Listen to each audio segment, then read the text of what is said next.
Hey y'all. Okay. I haven't made a video in a while, and I think things have just been slightly crazy, I would say. We have we've had just a busy summer, truly. Lots of things going on. Trying to just make memories, but also lots of things going on ministry wise. It's a busy time for our family because I'm in full-time ministry. I mean, Greg technically is too, because he has to do all the things with me. So and I will say tomorrow school starts back, which means that because I worked full-time and Greg is still home during the day, and I work part-time ministry position and full-time at another job, our daughter is home during the summer with him, and I don't notice like I don't know how to say it, like I don't notice that he seems so much better when she's home by any means. He kind of does the same thing, but I think that over time he becomes used to having that interaction, even though she has to prompt him to interact with her, but like there is somebody just around. And then what ends up happening is he goes from that to she goes back to school, and for 8+ hours a day he's home alone. And so I always kind of worry that we're going to have an onset of symptoms or an increase in symptoms, if not a whole new onset of something else, when there's big changes. And back to school always seems to be a big change because you get used to one thing and then something changes. So like we're really in prayer for that right now. I will say he seemed very nervous the last few days. We've went places, we've done things. He seemed very, very, very quiet. Like he hasn't had a lot to say, which he usually doesn't anyways. But even when I ask him, and we know like we're at a place where you can ask him, hey, what do you want to eat? And you can't just say that. You have to say, I'm going to bring you fast food. Do you want burger or chicken? Or like you can't really even, like we're to the point where we give 2 choices. And then if he doesn't look like he's into that, we might add a third. But like 3's like pushing it. Very direct questions. Plenty of long pauses to give him the time to answer those questions and stuff. Even though he's had that extra interaction with my daughter all summer where she's been with him. So when he loses that interaction, it seems like it usually is an increase in like him just being more pulled back emotionally, and his communication seems to lag even more. And so like we're at a place where if it lags much more, like he's just gonna go all day without talking to anybody, and he would for sure do that if we would not push him.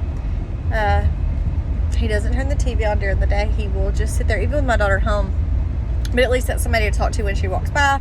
She'll say, hey Dad, what are you doing?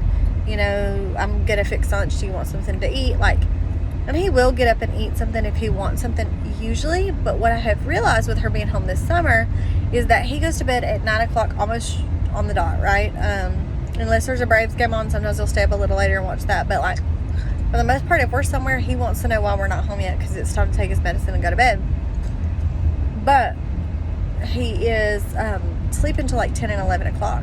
So you're looking at like 13 to 15 hours, just depending on, you know, what that looks like. So if he's laying down 8:30, 9 o'clock and not getting up till like 10:30 the next day, 11 o'clock.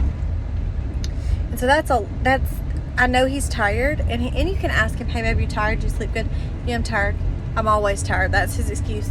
I'm like, he always says how tired he is. And that breaks my heart. But as we're trying to plan life and find ways to do different memory making activities, it's like he's going to be so wore out and tired. And by being wore out and tired, there's always an onset of symptoms there. Like, or we have like a bad couple days where he's extra frustrated, or sometimes it's mobility stuff, like he's more unsteady if he's really tired. So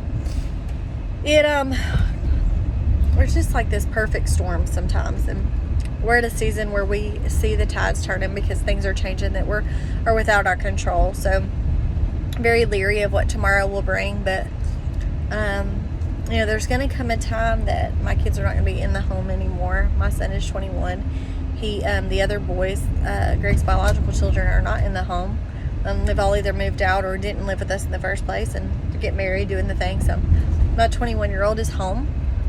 He works at 8 to 5. He's there. He interacts with him about like my daughter does. Like, obviously checks on him, asks him, really does a lot of the taking care, but he doesn't respond or speak to him a whole lot without being prompted to either. But like, I can walk in my house, I'm about to be home now, and like, if I don't go specifically to where he's sitting without the TV on, he's probably holding his phone in his hand, he's maybe reading the news or Facebooking, but like, he just looks at people's lives and reads it. He doesn't say anything. He would not come find me and say, hey, what are you doing, you know, like, what's for dinner, nothing. If I went straight to the kitchen, started cooking and cooked for an hour and a half, he would not get off the couch and interact with me until I said, hey, dinner's ready. And if he comes to the table, he may ask for something to drink. It may be like a 1 or 2 word, hey, can I have this or can I have that? There's just not a lot of interaction there. So I don't know. But as we're headed into the upcoming changes with going back to school, we're, you know, just watching that and very leery. So I'll for sure post an update of what that looks like.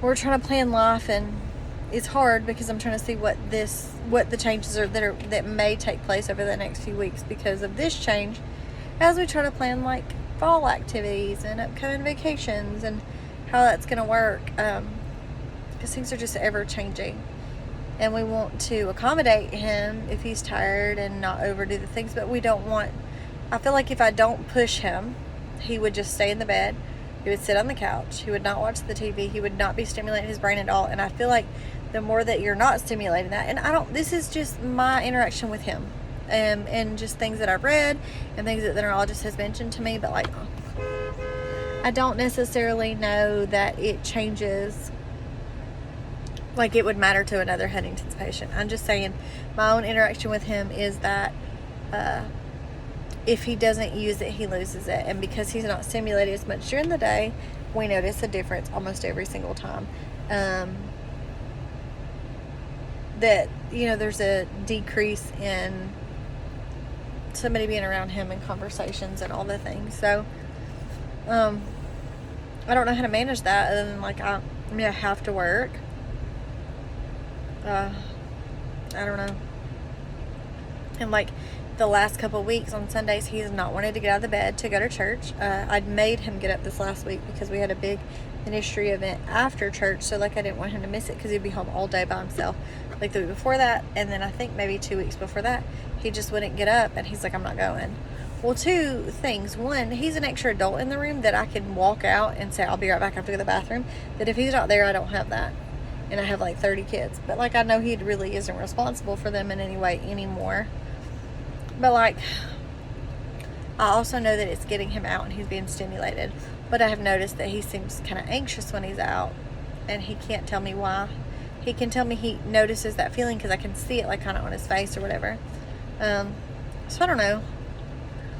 So I guess like the thing that's on my mind for today is just leery of what tomorrow will bring, and thinking about upcoming life and how to plan, and how much do we bend to what he says he needs versus like how much do I push to still get this time in with him and get this memories made and things that like I feel like I need and the kids need. And I don't know.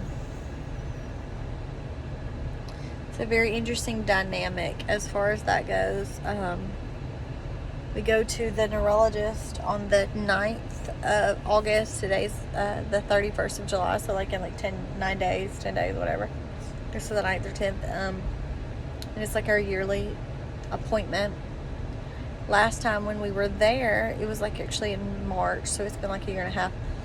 We've had a phone visit for another reason, so it was able to be pushed back. Because it's like 45 minutes from the house, maybe an hour from the house, and it's right at traffic time in downtown Atlanta. So it's like it's a thing. It's just hard to get there.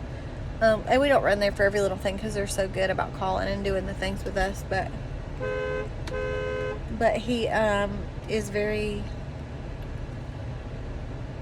different than the last time he was at that appointment. He's very different in the way that I know for a fact he was driving when we were there last time. So I'm sure the doctor has notes on that, but he's not going to see him walk in and go, oh my gosh, you're vastly different. But I'm wondering what that looks like, and if there's any indicators there. And it's always hard to talk to the doctor to see what does that look like versus